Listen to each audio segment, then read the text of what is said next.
Welcome to this edition of EdUp Authors Insight.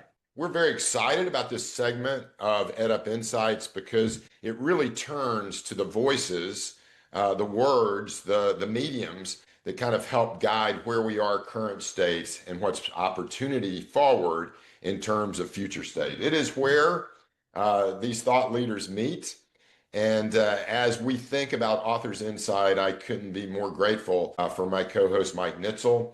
Co-host, co-author, work that I couldn't do without Mike. I don't know every day, Mike, if you would say I couldn't do this without Chuck, but it's one of those partnerships. But Mike, welcome again as co-host.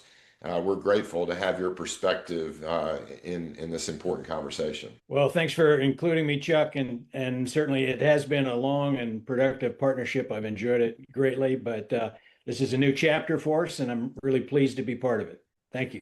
And it's one of those things that makes work meaningful, right? Friendships, relationships, and purpose. And thanks, Mike. EdUp Insights is available on all streaming platforms. It's also available on YouTube. The only thing we ask is you consider to like, subscribe, and more importantly, engage. Think about it with us about the topics and people, especially those who are writing, who are sharing, who are creative in the industry. And we couldn't ask for anyone better that has both the intense focus on journalism, but more importantly, journalism that actually pays attention to and cares about higher education than Paul Glastris, editor-in-chief of the Washington Monthly. Paul, thanks for joining us this morning. Gentlemen, it's a pleasure. I'm big fans of yours and have read your book and read Mike's Forbes column and am really delighted to be here. Well, we're going to link Paul's bio, but there's a lot of things that bios don't tell us about the who and the why. But Paul comes to us not only as editor-in-chief, but somebody who's worked within government, who's worked within print journalism, but also has a personal journey, a personal story. And you know, Paul, we'd love to start there because at one time you worked for your dad, had some advertising background, and something along the way between undergraduate history major, I believe, and then some journalism graduate work. There was an internship as a part of that journey, but something lit your fuse, right? And put you where you are today. But tell us a little bit about that and kind of the why, right, behind the monthly's, again, focus on education. Well, I'll try to be brief. You know, we published, obviously, the Washington Monthly's Alternative College Rankings, which is a, you know, we've been doing this for 20 years now, and our most recent issue came out late this summer, and it's a pretty dramatic alternative to U.S. news, and has, you know, very different metrics and very different results. And the way I got to that is I grew up sort of very boring, sort of Midwestern background in outside of St. Louis, Missouri, and yeah, as you said, my dad had a very small business, and I grew up kind of working for him. And one of the things he had me do was write radio and TV commercials for, you know, car dealerships and restaurants and things like that. So that's how I learned to write, was, you know, with my old man. And then I went to school where, you know, I wasn't really an outstanding student, but a decent one. And I went to the University of Missouri, which was the flagship university of my state. And had a great time and had some fabulous professors, but found that it wasn't the right school for me. So my younger brother and best friend, you know, went to Northwestern, and I took a trip up there and said, all right, I'll transfer here. And so I got my undergraduate and graduate degrees at Northwestern. And one of the things I learned is the quality of the teaching at Mizzou was equal to the quality of the teaching at Northwestern. The difference was Northwestern had more serious-minded, a bigger percentage of serious-minded students, which is what I was looking for. And since then, Mizzou, like a lot of state schools, has created an honors program for, the students who really do care about academics. And had there been something like that at Mizzou, I probably would have never left because I was in a fraternity and, it was a lot of fun, more fun than Northwestern. But I learned that, it kind of planted in my mind this idea that, boy, there's a lot of good teaching out there in the state school system. And you don't need to go to an elite school to get, really dedicated, brilliant, learned professors. And then, I wound up interning and then editing as a young editor at the Washington Monthly, which is where I am back now. And then I went to work for U.S. News and World Report for 10 years. And I was mostly a correspondent out in the field, but I didn't work on the college rankings. But it was always pretty clear to us in the building, that there was something a little odd about the methodology of the U.S. News college rankings. And around about 1996, my friend James Fallows, the legendary Atlantic journalist and former Carter speechwriter, came on as editor of U.S. News. And he quietly hired a consulting firm to do a forensic of the methodology of our college rankings, which, by the way, was the most powerful revenue producer for the magazine. And it was a, very tough report that essentially said that the way that U.S. News mixes its different methodological pieces makes no logical or philosophical sense. And he then presented this report to the owner, Mort Zuckerman of U.S. News, and soon after that was escorted out of the building. And we don't know that there was a connection, but you can imagine there might have been. Anyway, I quit in protest, and I went to work following Jim as a speechwriter, this time for Bill Clinton.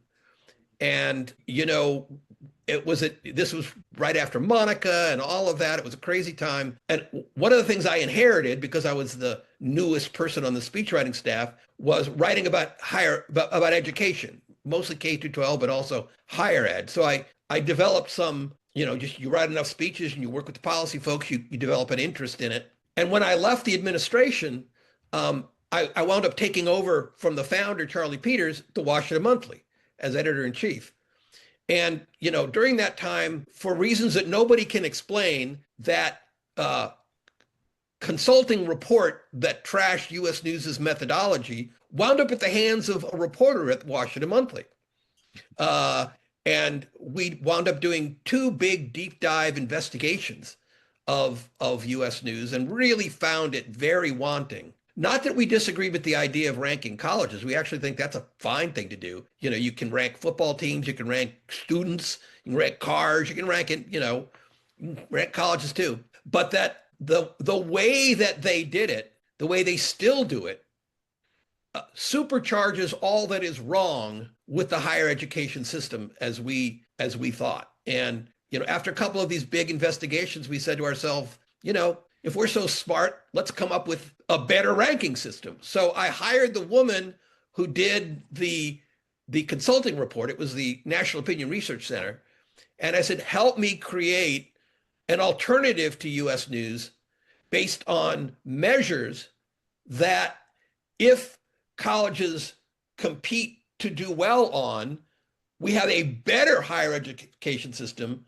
The opposite, which is as they compete with U.S. News, things get worse. And so we've been doing that for 20 years. That's a pretty strong set of threads that ties the 3 of us together. One is the connectivity through Missouri. The other is Mike and I from within the academy have also had those same daunting kinds of questions about the methodology and rankings, right? So, Mike, I'll let you dive into that.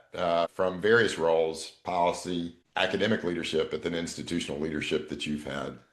Yeah, well, Paul, you anticipated sort of my first question, which was to give us a little bit of an insider's view into how the Washington Monthly's rankings began, and was conceived of as the socially conscious alternative to U.S. News. That was very helpful information, a lot of which I didn't know.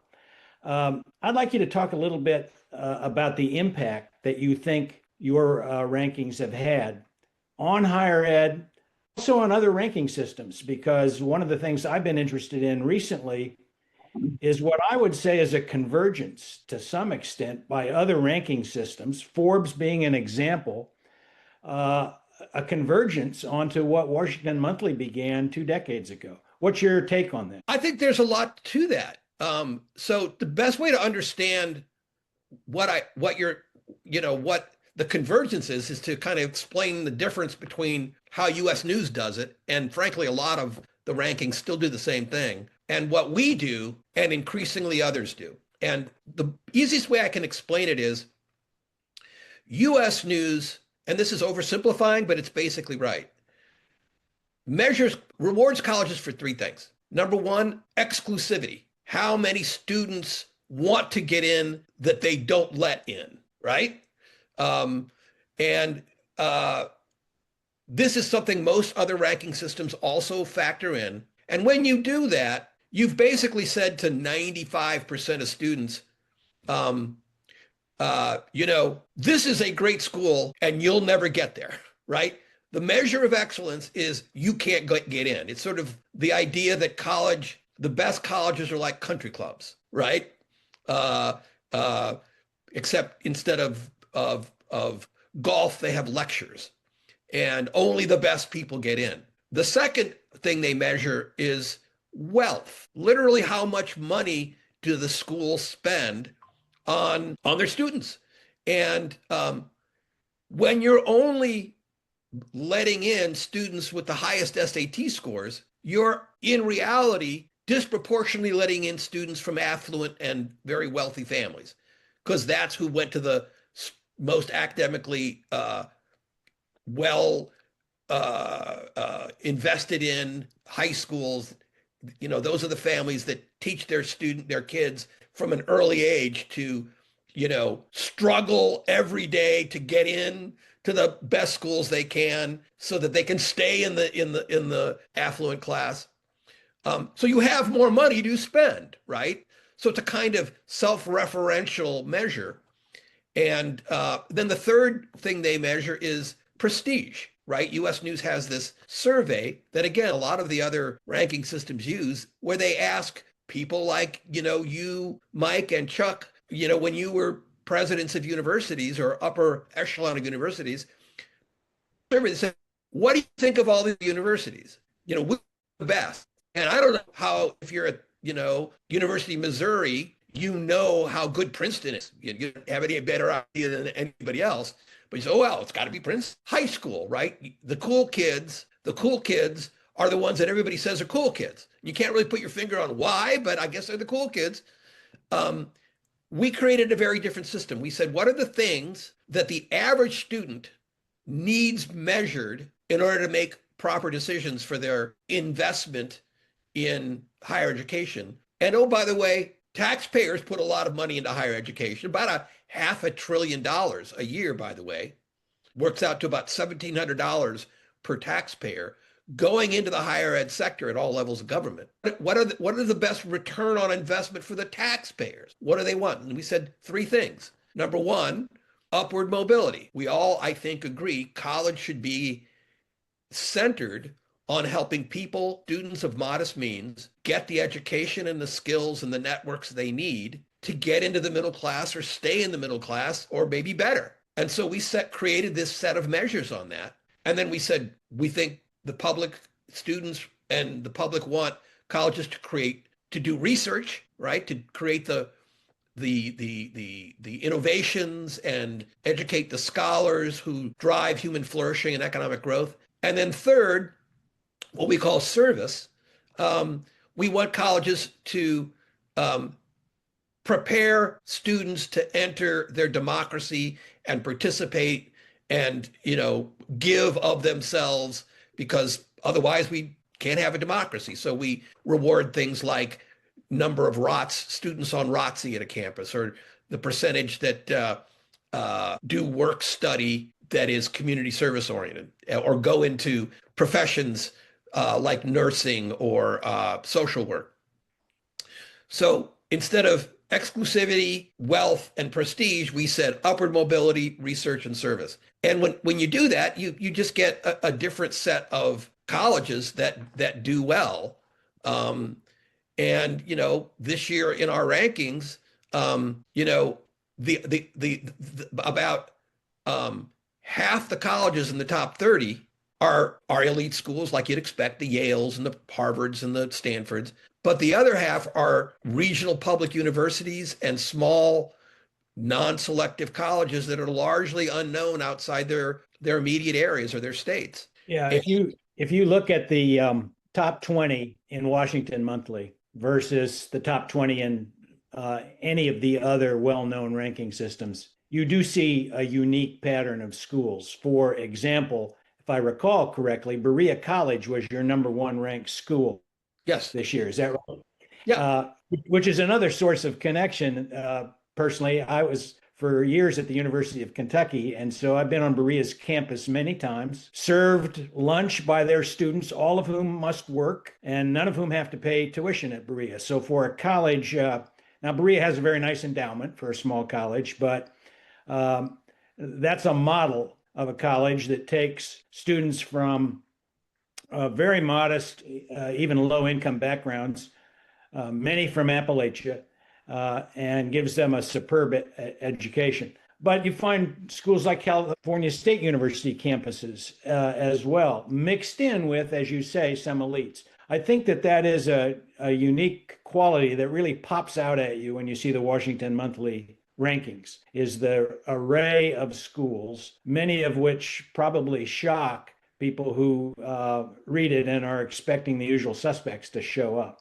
Yeah, I think so. The highest ranking elite school on our list is Princeton, and it comes in at number 5, behind 3 Cal State campuses, including number 2, Fresno State, which is a fine university, but, other than football, not known, outside of, the Central Valley of California very well. But like Berea, you have students going to Fresno State who wind up working at agricultural companies in, middle management, well-paying jobs, companies where as kids, they were picking crops, right? Yeah. It's real upward mobility right in front of you.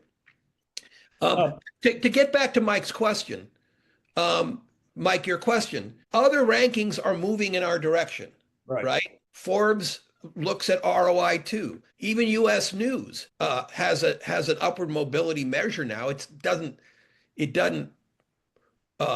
dominate. It's not a big part of their overall measure, but they do it. They kind of recognize it.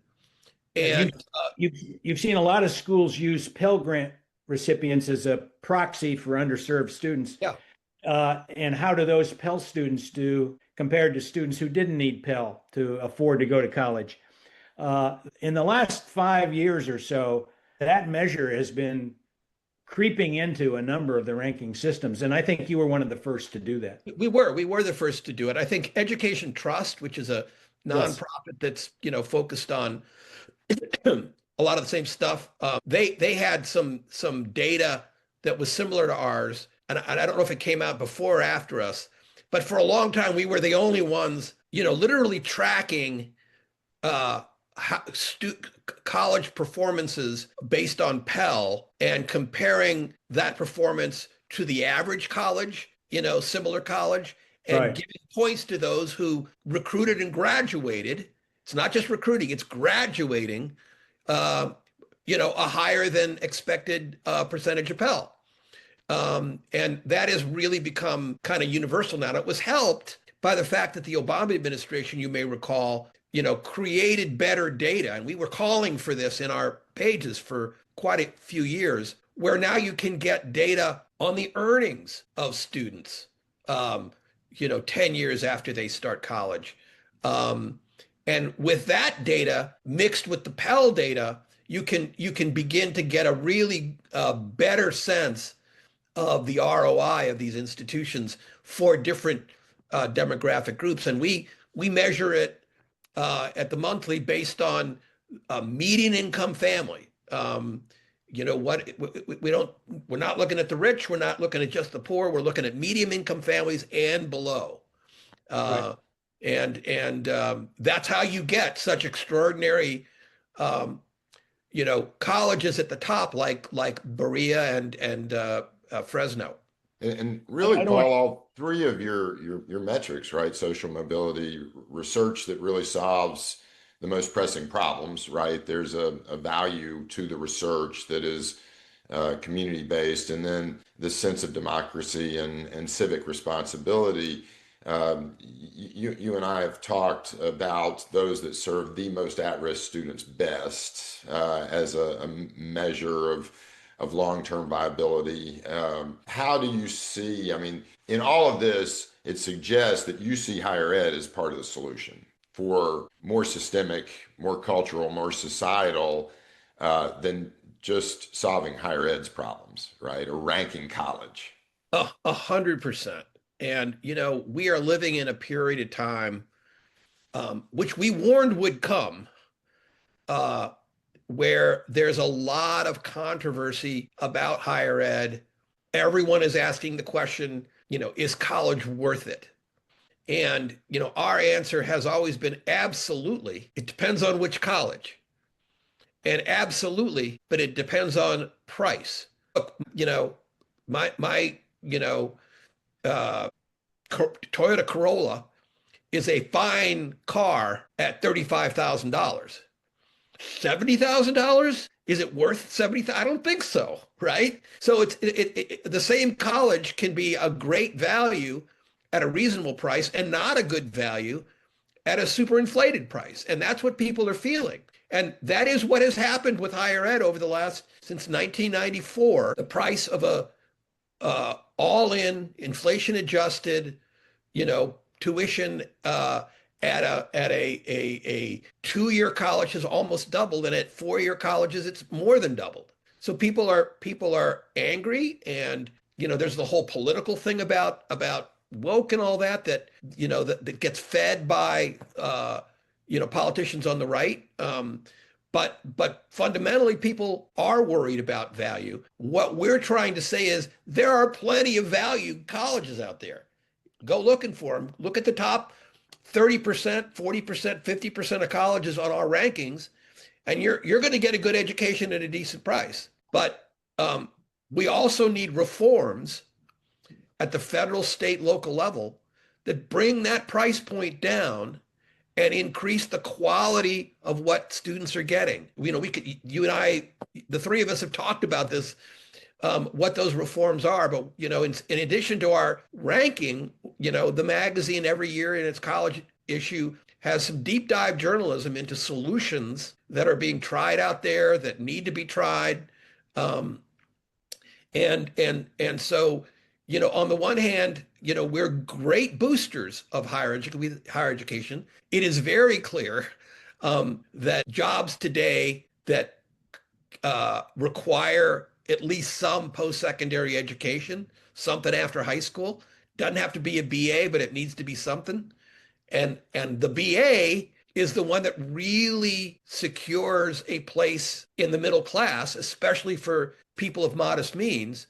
And we think the effort to badmouth that is being sometimes done by people who themselves have BA degrees and are damn sure their kids are going to get them, but they're telling other people it's not worth it.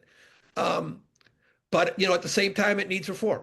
Paul, we've talked about this in terms of the traditional notion of many colleges and universities is to look for students who are college ready. And it requires the sorts of reforms you're talking about, requires a shift in the way we think about higher ed for institutions to become student ready. That is, prepared to help students from all different kinds of backgrounds be successful. And Chuck and I have argued that that's actually in their financial interest, the institution's financial interest, to be successful with those sorts of students as well, because frankly, they lose a lot of money with the attrition, the dropouts that occur because they haven't paid enough attention to the sort of support and student services and instruction that necessary to help those students succeed. Do you want to talk a little bit about that and maybe some of the reforms the magazine sees as important to contributing to that shift from we want students who are college ready to no, we want colleges who are student ready? Well, I love that phrase, and I think I'm going to steal it from you, Mike. And yes, this is the shift that has been happening slowly, not quickly enough, over a number of years, and it's being driven, by the recognition that the boom oversupply of students that we've seen, over the last 20 years or so with the large millennial generation is now about to collapse. Yes, when we hit the demographic cliff. Yeah. The demographic cliff. And colleges are saying, well, where is the supply going to come from? And it's going to come from, and it's already happening, but it will be more so in the future.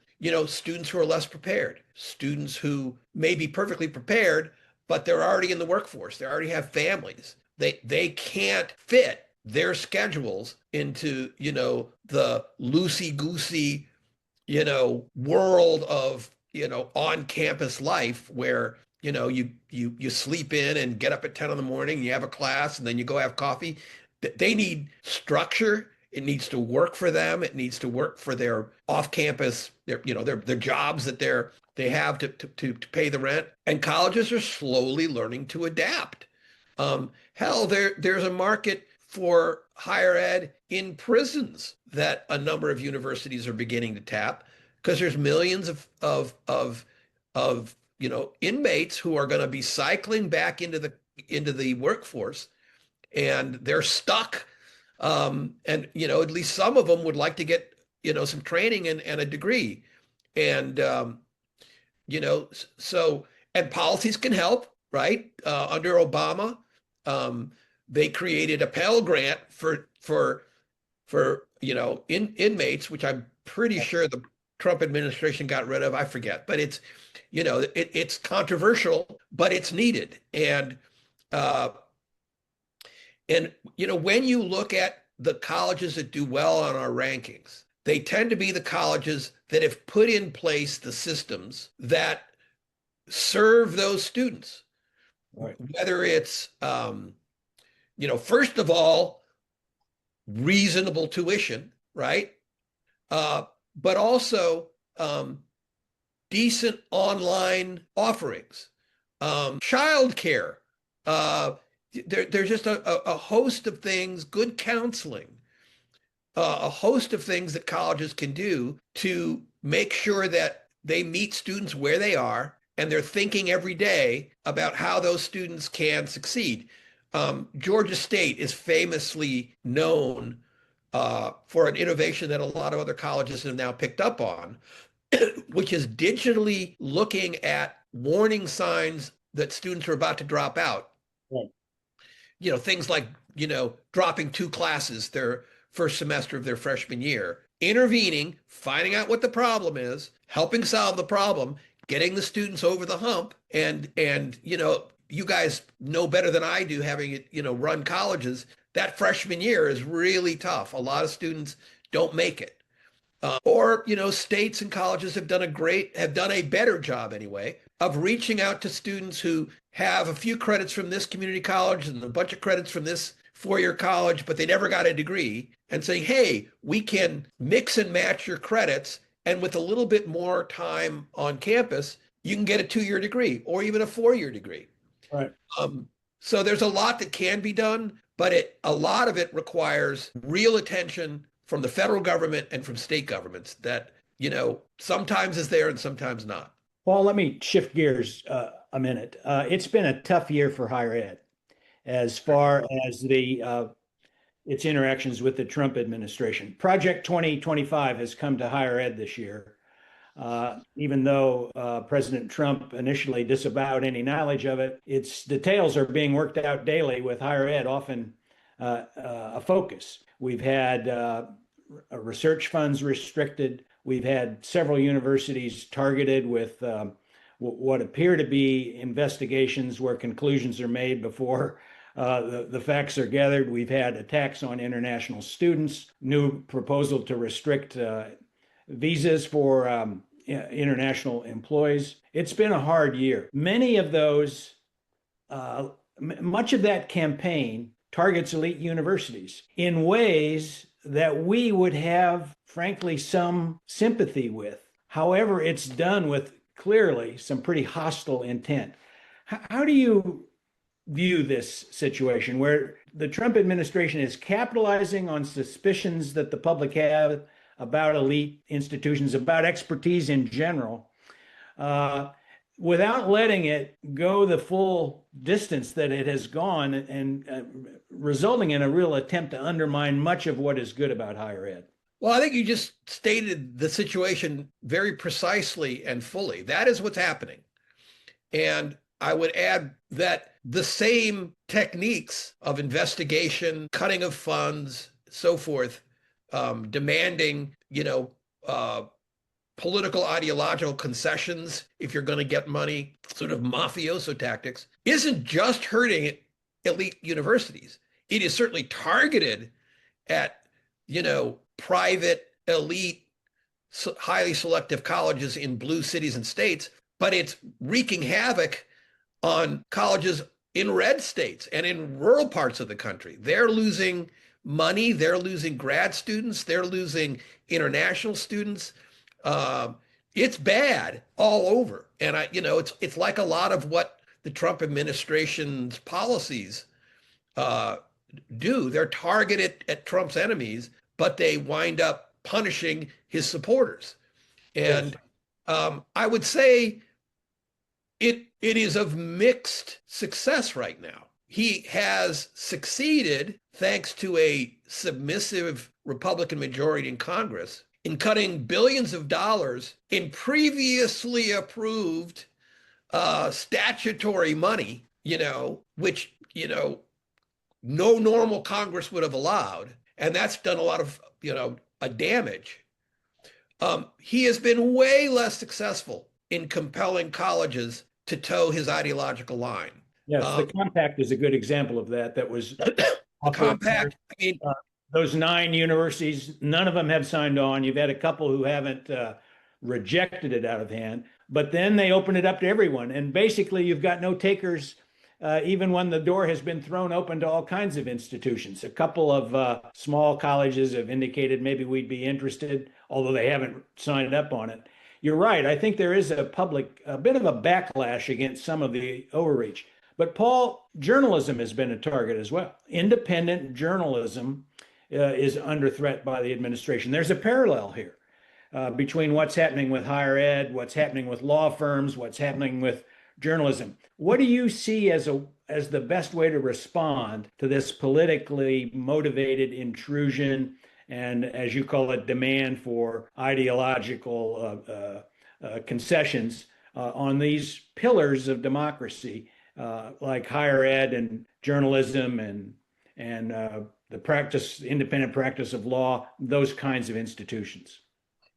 I would say 2 things. I mean, I'm far from the most articulate person on this issue, but I would say, first of all, there is strength in numbers. As powerful as any president is, and this president has extra powers because he leads not just a party, but a movement, and that movement disciplines his party, and that gives him a capacity to act for good or ill that really we haven't seen any other president have in our lifetimes. But he's not all powerful, and the federal government's not all powerful. And there's only so much that he can do. And it's a big country, there's thousands of universities. And if the universities en masse just say, no, come at, bring it on.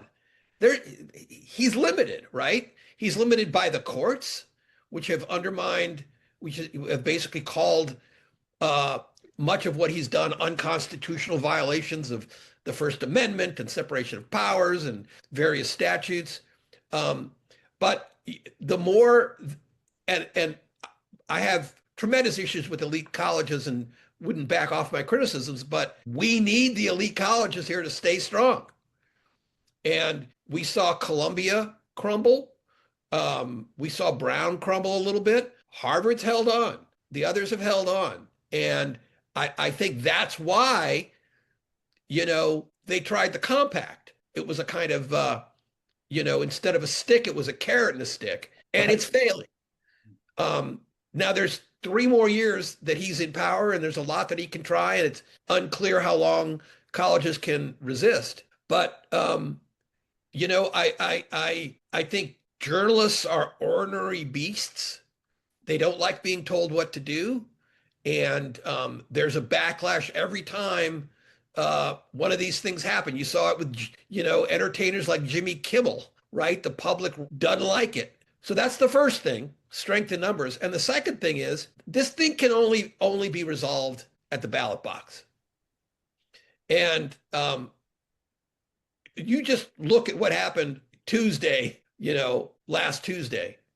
The Democrats didn't just win, they won by margins that nobody predicted. And they won in red states and blue states, up and down the ticket. It was as big a rebuke in an off-year election of a president that I remember.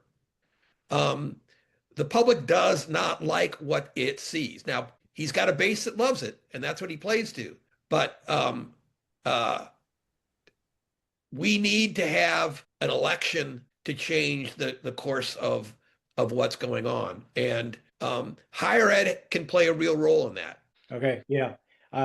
Chuck, I don't know how we're doing on time, but I'm going to throw it back to you for your what's next kind of question that I know you're interested in hearing what Paul's views are. Well, and thanks to both of you. And I think, Paul, what you just said in regards to kind of current state, and Mike's question more than inferred this, with all these forces, right? I mean, some people describe as an inflection point, going through an eye of a storm, certainly challenges that are rather extraordinary on top of things like demographic cliffs and certainly the cost price, tuition elasticity, just the overall financial viability. Like healthcare, right? We've had a lot of systemic change. We've moved to things like outcome measures, right, to really try to keep you well rather than just treat you when you're sick. Your rankings, right, as we've discussed, kind of turns us towards that outcome based.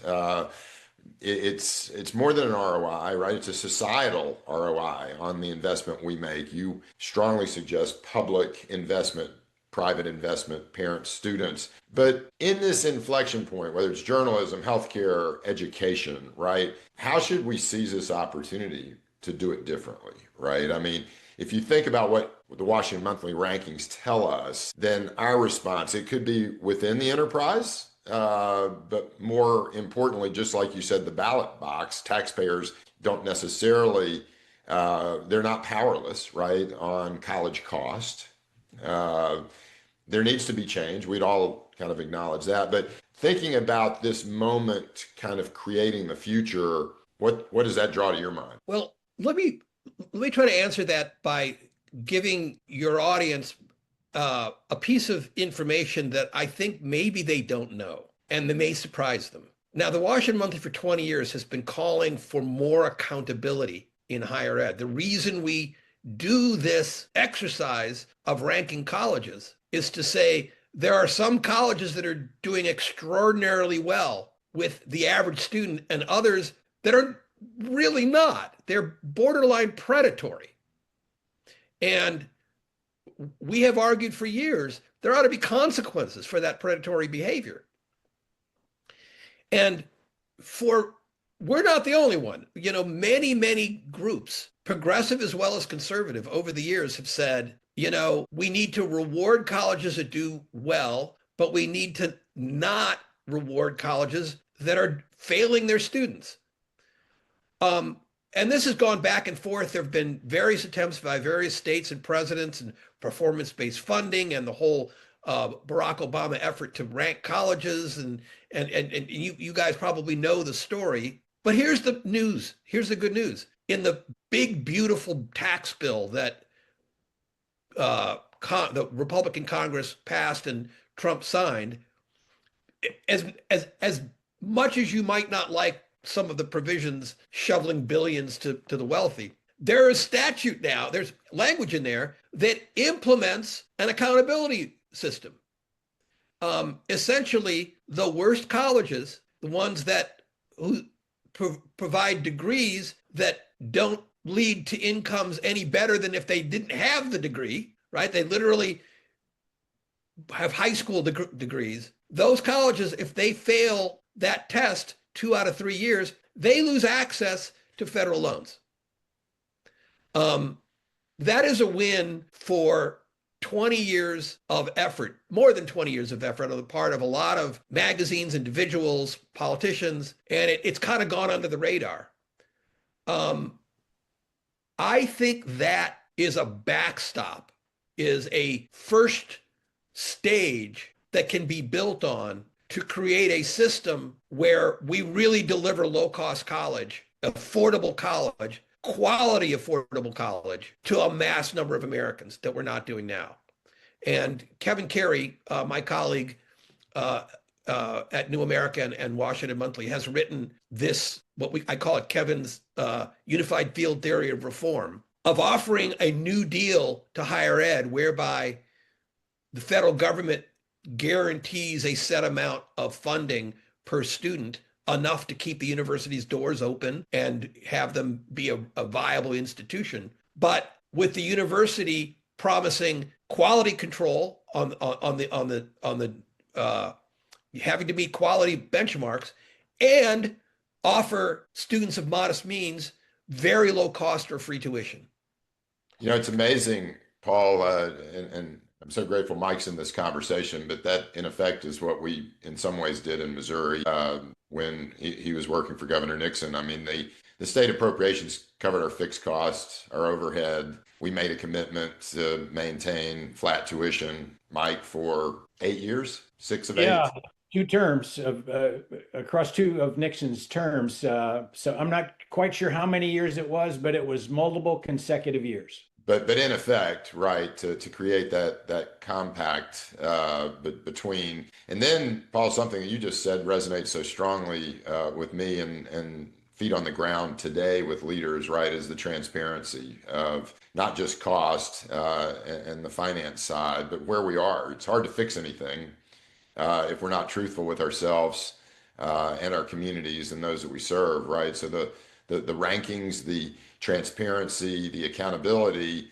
to see that come to fruition, right, in the ways. Now, granted, there's a lot of other things that create those headwinds to make the job a little harder politically, culturally, along the way. But that really kind of leads that we've got to empower next gen leaders to create this future, right? So within the monthly, within Young Journalists, if you were speaking to the higher ed community that the monthly speaks so well to, what advice would you get to those that are next, right? If you're going to equip yourself to make change happen and to realize the potential that we all believe college still maintains, what's your message to who's next? Well, I guess my message is there's always as the Lord Jesus said, or a paraphrasing, the rich will be with us always.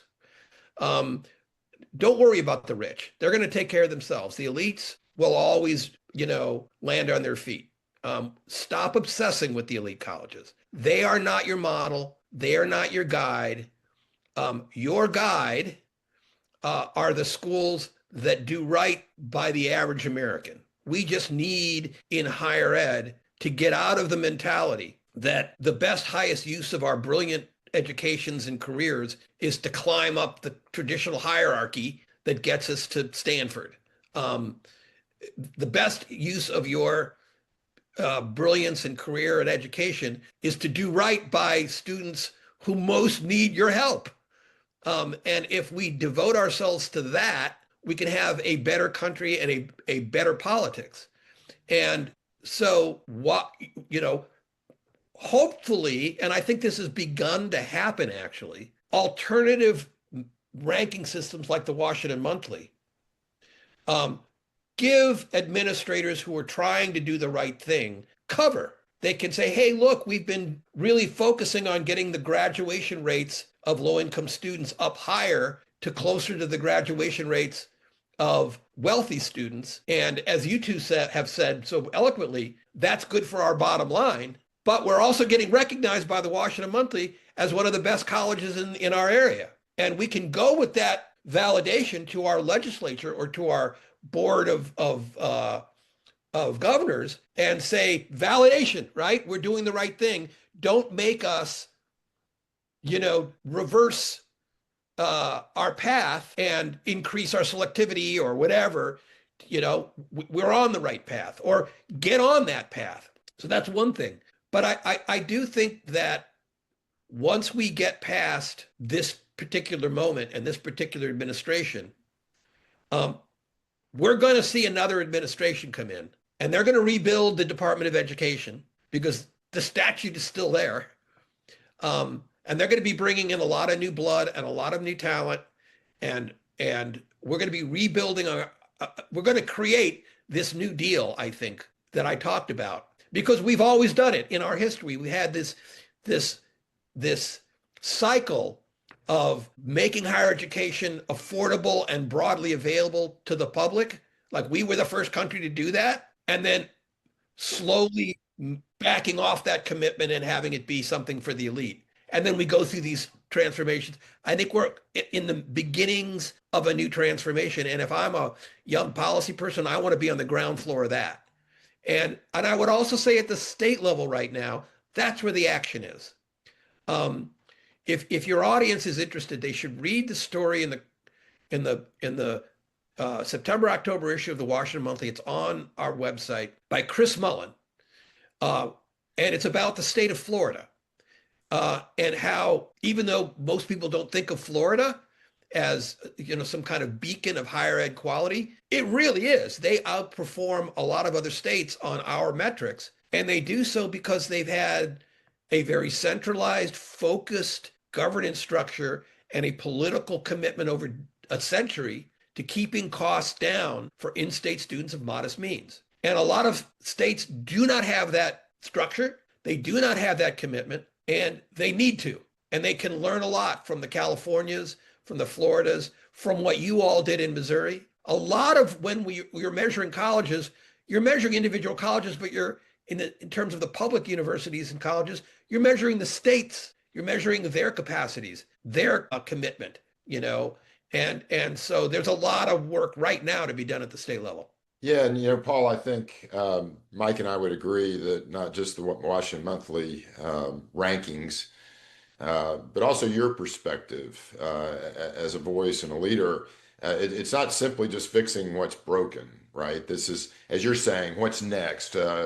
The department, however we think about federal policy and compliance and regulatory at the state level, it's really about creating what's next, right? And creating in a way that, again, if you go back to your rankings and the three measurable outcomes, how much do we really take people from where they are to where their fullest potential is? How well do we solve our community's problems?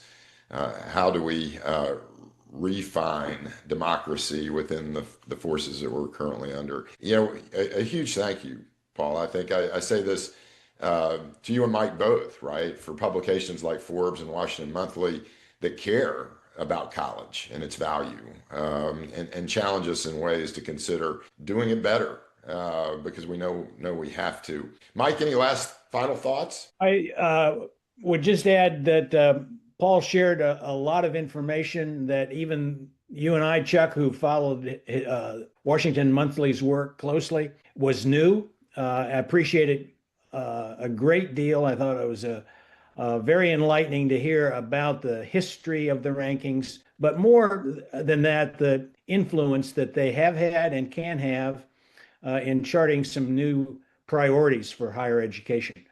Great service, Paul. Thank you. Well, it was an honor to be on the show. You guys, as you know, I'm big fans. You all are doing the work. I'm writing about the work, but you're doing it and have done it. And it's a great community, and it's fun to be part of what I really think is a movement that has a ways to go and a lot of uphill climb, but is clearly on the march. And that's what we'd encourage you to do, is to follow the Washington Monthly. There's a lot of mediums that they use, including podcasts, to stay current with what and where things are happening. Again, we encourage you to share this episode, engage with Paul and his publication, and help us create that future that we so hope for is the promise of college. And again, thanks for joining us today. We'll see you on the next episode of Arthur's Insights on EdUp.